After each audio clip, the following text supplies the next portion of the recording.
right, what's up, everybody? This is DCI Podcast, episode number Trace. That would be 3 in English. Is just it so everybody 3 knows. already? Already, yeah, it went by real fast. Man, I know. That is awesome. 1, 2, 3. 3 comes after Wow. that. So Where'd I had to you work get on your my math. education at? Took you a minute to count that out. It's Pinckney, Michigan. Okay. Yeah, this That- little country bumpkin town where I grew up at. Gotcha. So yeah, Gotcha. shout out to all my homies in Pinckney. So, all right, so welcome to episode 3. As we did last time, we want to hit a little quick recap of what we talked about in episode 2, and then we got a bunch of really good content coming up. So, episode 2, we talked about none other than Tom Brady's magnificent retirement, unretirement, potentially after season, another retirement. We talked about that game ball, how much that went for. I did see, so quick update to that. They gave the purchaser 1 full Bitcoin, if you didn't know this, and he also got to donate a Bitcoin to charity. So I would love nice. we're going to sneak peek this real fast. Do you think long term that person that now owns 1 full Bitcoin, will that be worth the $500,000 that he paid, or no? 100%. You think Bitcoin will hit 500? 100%. That's awesome. Okay, Yes. cool. Well, hey, shout out to him. Hopefully it works out well. And that charity, too. That's a really cool thing. That charity That's great. That's awesome. So then we got into a little bit of Deshaun Watson news. And actually at the time, another update, traded to the Browns now. I think they just announced him. They announced him, but I think they introduced him to the team today was what I saw. And now if they're you recap that, I actually said Deshaun Watson was a terrible investment. Correct. We did. Well, and now he's with the Browns. So yes. Shout out. So I am a Detroit Lions fan, so I know what this life is like of having a struggling team. But forever hopeful. Yeah. And now they're in a Baker Mayfield situation. They don't know what they're doing there. So I'm interested in how that's going to play out with 2 starting QBs on the same team. Baker's already said he wants out. He does want out, but who's going to take him? That's the problem. I believe they said that the Browns made the statement they wanted an adult as a quarterback. An adult. Yeah. Got it. Okay. Yeah. So, yeah. Well, I mean, they did have Johnny Football a few years ago, so that that's another one that burned to the ground. So, and then the last thing we talked about, NFL free agency. Obviously, there were a bunch of big pickups. I didn't realize we're gonna continue these stories. Tyreek Hill, you're a huge Chiefs fan. How do you feel about the Tyreek Hill trade, real quick? I don't like that at all. No. I mean, Tyreek Hill is the fastest man in the NFL. Correct. And being from White House, Texas, I had the opportunity to watch Patrick Mahomes play all through high school. And from high school to college to the NFL, he's always had the same thing. That speed He's demon, had that speed. that cheetah. Yes. And so Patrick's got a cannon of an arm. You're right. And so he likes to drop back, throw the ball deep, and that's what he's losing in Tyreek Hill. So I'm really worried at how the Chiefs are going to use Mahomes now, because, I mean, yeah, they got Travis Kelce, but they still don't have that big possession receiver For sure. that they need to complement, and now they just lost the fastest man in the NFL. True. So now they did pick up some really good draft picks. They got 5 draft picks out of it over the next, I think it's 3 years, but 2 I think in this year, 3 in this year. So anyway, they did pick up some really good draft picks. So hopefully they can get some weapons there for Mahomes. But I thought that was an interesting trade for sure. So anyway, a lot of free agency news, a lot of stuff going on. But let's get into the meat of what it is. Brad, where are we at today? as far as DCI goes? No, as far as what building are we in right now? So we are in Vegas, baby. Vegas. We are at the Mint Collective here in Las Vegas, and it is fabulous. I mean, this place, the guys at Mint and IMG, they have done an awesome job with this event. This place looks phenomenal. I mean, I wouldn't expect anything less in Vegas. Correct. Yeah, they absolutely blew it out of the water. It is one of the cleanest shows I've ever been to. Huge sponsors here. So this was originally the brainchild of Collectible and IMG, if I have it correctly. And then eBay is their main title sponsor. That is correct. And eBay has one of the most incredible booths here, for sure. So it's really cool. Impressive. Very impressive. Yes. So, but just a really extremely clean event. We hope that everyone gets to come down and enjoy it. We know we're going to enjoy it here the weekend in Vegas. So have a little bit of fun. So let's talk about, this has been a big undertaking to get here. Just travel, coordination, setup, like that kind of stuff. We're here now, but this has been a lot of planning. So let's talk about, what have we seen so far, maybe trade nights that have happened or anything. This is the first night, so everybody knows, but where are we at? Trade night was phenomenal as well. Yeah. I mean, they really pulled off a really great event. They had a DJ, open bar. Everybody loves an open bar. For sure. But I mean, it was a great event too. They started off with trade night, which I liked at the beginning. Yep. Because it allowed everybody to come in and see everybody, you know, from the start of the show rather than it be a afterthought event. Correct. So I really, really enjoyed that part of it. So Yeah, it was really cool. Definitely been great. So, and we were proud to be able to host that along with Drip. Yep. Did that as well. And Game Day Sports Cards was there right here out of Las Vegas, Nevada. They own a shop. And then Collectible, of course. So that was a really cool event. So we were really proud to be a part of that one. And then let's talk about what are we doing here this weekend? What's really our goals?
You know, our goal is always to push DCI. Sure, I mean, of course. But our goal this weekend is going to be to talk about and launch our new slabs. Really? Yeah. Yeah, it is. So, this is the biggest thing that we have worked for as a company for 2 years now at this point. Absolutely. Give me a little bit of, we've talked about the history, we've talked about company history, all that stuff's good, but why did we not just launch a slab 2 years ago? Well, in your brain, why would you say, so many companies did, right? Hey, we're a grading company.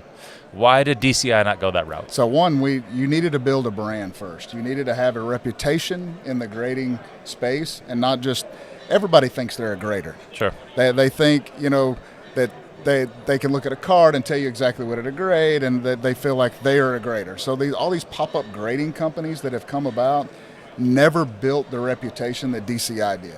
Yep. So we started off and wanted to show what we could do and be the RCR, do the raw card reviews, but ultimately our ultimate goal was to put a slab out. Sure. And so, but we wanted to add the value part in the slab. We didn't just want to be another grading company. Yeah. We talked about that a lot in the office, that we do not want to be another grading company. So what were we going to do that was going to be different than the other grading companies? And so I feel like over the last 2 years, we've put a lot of planning into this. We've did a lot of whiteboard drawings. We've had a lot of meetings. We've gone back and forth on things. And then to create what we feel is one of the best slabs on the market now. Yeah, for sure. Yeah, the most premier Absolutely. slab material, all that kind of stuff that 100%. We can hit with the market. Yeah. So tell me, I'd love to hear a little bit about the process. Obviously, we've been working on this for a while, but for the people that are out there that are listening to this, tell us about the process. Like, what does that look like? How do you go about doing that? Do you just buy something? Do you build something? What does that look like? Well, that's the thing, is a lot of these pop-up grading companies, they've just bought these slabs off the shelves. Sure. And they're gluing them together, like we've talked about in the office and stuff before, and none of them are really using the welding machines like they should. And so what we done through the process was we developed that custom slab. Yeah. So we wanted to design something that was custom made. Everything we done from the start to now has been custom.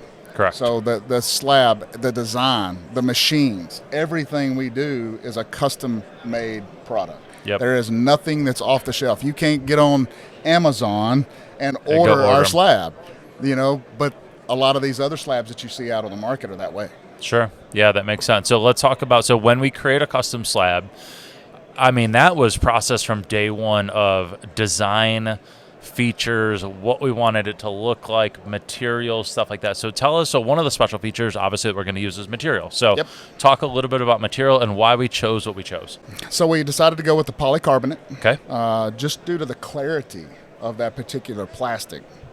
So we wanted to also give it the framed features, where if you were framing a jersey, you don't want, just to throw a jersey up on a wall without having it nice, matted, and framed. So we had those conversations about we want the card to present well, but we want eyeglass quality material. And so we chose to go with the polycarbonate material, but we kept the frosted edges around the corners to give it that framed matte look. Sure. And then we added in a few little other features, like some gold hue to give it, because our label has a little gold in it. And of course, we've got a little gold in what we do. Sure, just a little bit. Yeah. And along with adding, some other things, like we did an additive UV protection into our plastic. Which, to my knowledge, no company has. That is in the slab world, at least, as far as we know. Yes. So yeah, those are a few of the features with the actual slab itself. Cool. We made it a little thicker than an actual PSA holder. Yep. We made it not as thick as a BGS holder. Sure. Stacks really well. Yep. So overall, I believe the slab itself, we took the best things from the grading companies, the top tier grading companies in the market now. Yeah. And basically created one slab with their best features they had. Sure. Yeah, that makes sense. So tell me about the flip, about the label. So on the front side, all general information, right? Like your card, name, info, serial number for the card, all of that's great. It's actually in white. It is in white, trimmed in gold. Trimmed in gold again, so that's going to be cool. And then we're going to talk about the back, and eventually we'll go into the grading, so just kind of leading into this. So let's talk about the back. So what does the back entail? What makes it special?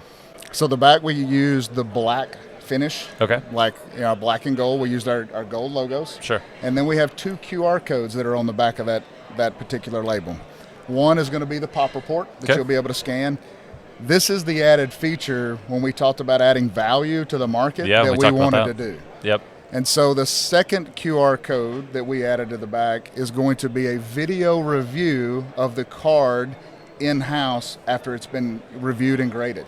Sure. And so basically it will be somebody's hands telling you exactly what's wrong with the card. The centering's off left to right. There's a bad corner. There's some surface issues, whatever the case may be. Because we talk about the reason we wanted to go that route is because when you get back a card that don't have subgrades, we'll just use that, you immediately go, well, why to get a 9? And so we wanted to make sure we were providing that. And then we kicked around, well, just put subgrades on there. Well, still, when you get back a card that has subgrades, you're like, well, where in the world did they get a surface grade of an 8? And you're trying to figure that out.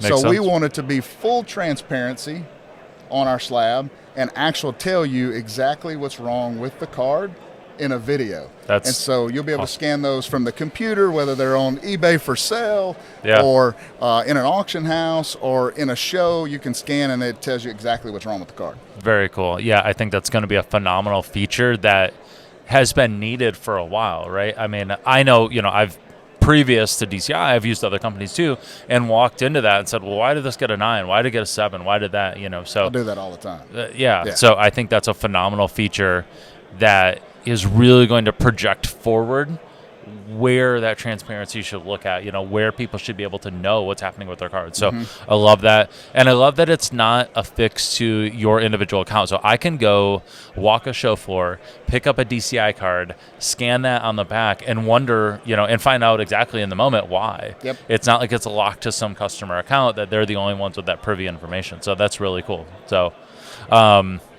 sweet. So, all right. So that talks about the label. That talks about our plastic. Let's talk about our grading. So, obviously, we have done raw reviews for a long time now. We talked about that's how we built our reputation. Anyone that's worked with us knows we're very, I don't want to say strict is the right word. We're very true in our grading. We've been very, hey, this is what it gets and this is why. And we're very consistent in that. So when we start to talk about our grades, are we staying the same? Are we putting in half-point grades? What's going on there with the grading?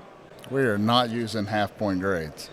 I feel like you should be able to determine whether the card is an 8 or a 9 or a 9 or a 10.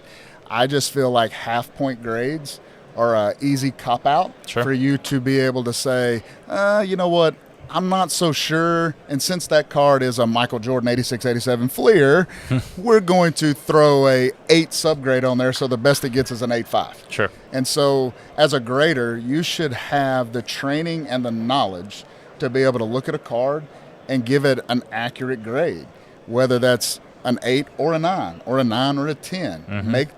Make that call, you know, and I don't like subgrades. The 0.5. The 0.5, yeah. And going back to subgrades, why we didn't use subgrades, they can create additional confusion in the market. 100%. You know, we can both have a 9.5, but you've got a 10 in one spot, I got a 9.5 in one spot, so now yours is worth more, but how much more? Yep. So I like that it's just straight up, it's 1 through 10. You know, no frills is the wrong word, but, you know, no question marks. Correct. About what it should be worth, and that's going to really set a great market. Yep. So there's nothing more frustrating than to walk around and try to make a purchase and somebody say, well, this is a true gem because it's got all 4 9.5s. Correct. And, you know, then you got one over here that's got 3 9.5s and a 9, and that brings it down, you know, X, Y, you know, however much money. Correct. You know, yeah. I mean, if you're talking $10,000 on a true gem, it may bring that. They may be asking $7,000 on the other one. Well, I'm gonna tell you right now, I'll take the $7,000 one over that. Sure. Yeah. You know, so I don't like subgrades. Got it. Cool. So direct to the point. So that's perfect. Next thing I want to kind of hit is just, are these available today? Unfortunately, they're not available today. I know. They're not available today, but I'm going to tell you, I am so excited. I just got through meeting with the guys. Yeah. And I am so excited for this launch of these slabs. I feel like a 6-year-old kid on Christmas morning right now. It's like I cannot get it here fast enough because I know people are just itching to get those cards in those DCI holders. Yeah, for sure. So tell us, when are they going to come out? When are they going to be available for regular submission to the general public? So we are actually going to start taking submissions at the May Dallas show. That's going to be when we're going to offer the submissions. You'll be able to submit your cards at the May Dallas show. We will start slabbing those July 1st. Great. But it's really important that you get your cards in early, so you're one of the first ones in queue and you get them back super fast. Sure, that makes sense. So one of the things that we have that's going on, just for people to understand, is that we are running, everything's run by business days. And what we're going to put out there is it's going to be a 5, 10, 30, and 60 business days. So four levels is what it's going to look like. And it is going to be directly targeted to those business days. So you'll be able to see when it comes in, hey, this is the day, and you will have your business day finish. Now, of course, we want to get things out early. You know, we want to be able to, what would it be, under promise and over deliver? Is that the one? Yeah, that's the right way of saying it. We want to be able to make sure that we do that and do a great job. But you will know your maximum business day turnaround time there, which is going to be great. So I really like that feature. So that's kind of where we're at. So July 1st is the official drop. It's going to be the May Dallas show, which I believe is right around the middle of May, so about 6 weeks ahead of time. You'll be able to meet us at a show. And I do want to explain one other thing that I think is going to be really interesting. So what do you do, Brad, if you have cards that have already been reviewed, just like we're doing here at the Mint this whole weekend? Yeah, so anyone who has previously gotten their cards RCR'd with DCI, we will offer those at the express service rate, but a bulk pricing. Sure. So you'll be able to pay the low tier pricing, but get them back in the express service. Yep. So that's something, and that's just our way of saying thank you for supporting us. For sure. And we really appreciate you, so we want to get those cards back in your hand as quickly as possible. Yeah, that's great. And one thing to know with that for everybody is that you will be able to get them back at a faster speed at a lower price, which is huge. The cards will be re-reviewed, and I only want to say this in the respect of, like, if you had a card that was a 10 and you bent it in half, it's no longer 10. Correct. But clearly, most things, and in 99% of cases, the grade will not change. Absolutely. You know, your centering's not going to change on the card. A lot of things won't change. But just so people are like, well, I bent it in half, but it said 10. So, no, we will look at and those. It's funny you have to say that because people will try and even it'll be like, well, it's in a DCI 10. Yeah, but it got run over by your truck. Right, correct. So I just want to put that disclaimer out there. So, so this is another big thing, and I wanted to take a moment to explain this because I think that this is big, is all the shows that we have going on, which is up on our Instagram in our scheduling at DCI Grading. All of these shows coming up are really great ways. If you're thinking of using DCI for doing your grading, meet us at a show. Have us grade those cards for $10 right now. Put them aside. Submit them to us later. Get back that faster speed like we talked about at the bulk price, and rule out your bad cards, right? Like 100%. You can send us in hundreds of cards to get slabbed, but just like most things, you don't really want them back in 7s and 8s unless they're vintage, right? That's a totally different story. But you really want to get back those 9s and 10s. And so come meet us at a show, spend the $10, get them done here, and then rule out the bad ones and only submit the good ones and save yourself money and time. Absolutely. So and I actually know a guy that's here at this show that's got probably 1,000 or 1,500 of our DCI RCR cards that he is just holding, waiting for our slab. Yes. Yeah, 100%. So I know him, and actually he has actually started to bring more people in for that same exact reason. So we're really, really excited to be able to work with that. So anything else on the slabs that you can think of right now that is important? I mean, we've talked time, we've talked material, we've talked we haven't talked about cost. That's something that we can hit, at least on the bulk tier. You know, I think that's something that's most important because we've been talking about how to get those upgrades. So what's that going to look like from a cost perspective? So from a cost perspective, on the price point for the bulk is going to be $23 a card. Sure. And we wanted to come in at a very, low tier value added price point. And so that's $23 a card for those when we launch in July. That's going to be amazing. Yeah, a really good price point. Are we going to do Pokemon cards? We're going to do Pokemon. We're going to do Dragon Ball Z. We're going to do every single card. If it's a trading card, we're going to grade it. Sure. And one thing that we do need to let be known right now, so we will not from day one be doing ultra thick cards. We won't be doing like thick patch cards, that kind of stuff. That will come at a later date. And then the other one is that pre-56. Is that what it is? 1956, which is the cards were just a little bit bigger. They will not fit the holder just yet. So anything other than those are 100% fair game right now. Yes, we can do optic, we can do prism, we can do base paper cards, we can do all those things, just not thicker patch and those types of things yet. Those will be coming. They'll come very quick. Yeah. Very quickly. But just from day one, so people know. So, I'm trying to think if there's anything else. I don't think there's anything else in regards to the slab. Once again, we want to hit and talk about that Mint Collective, one of the most phenomenally put together shows I've seen right now. It's absolutely incredible. We're so happy to be here. We have a huge night tomorrow night out at the Collectors Carnival, which is going to be a really super cool private event that was put on. Dana White is going to be there and doing some stuff, so I'm really excited for that. If you guys have been paying attention, hitting us up on Instagram or anything else, I'm actually speaking on stage tomorrow, which I am really excited to do. I'm going to have all of the major heads of grading companies up there. Hopefully they don't see this too early. But they will all be there, and we are really excited to do that. It's going to be a really cool Q&A session. There's even going to be public Q&A, and we've been taking in your questions, and we're going to get some of those answered from the major heads. So that's it. This is Mint Collective. Awesome. This is eBay. This is Collectible. This is IMG. And none other than this is DCI. And we are out. Big Sexy out.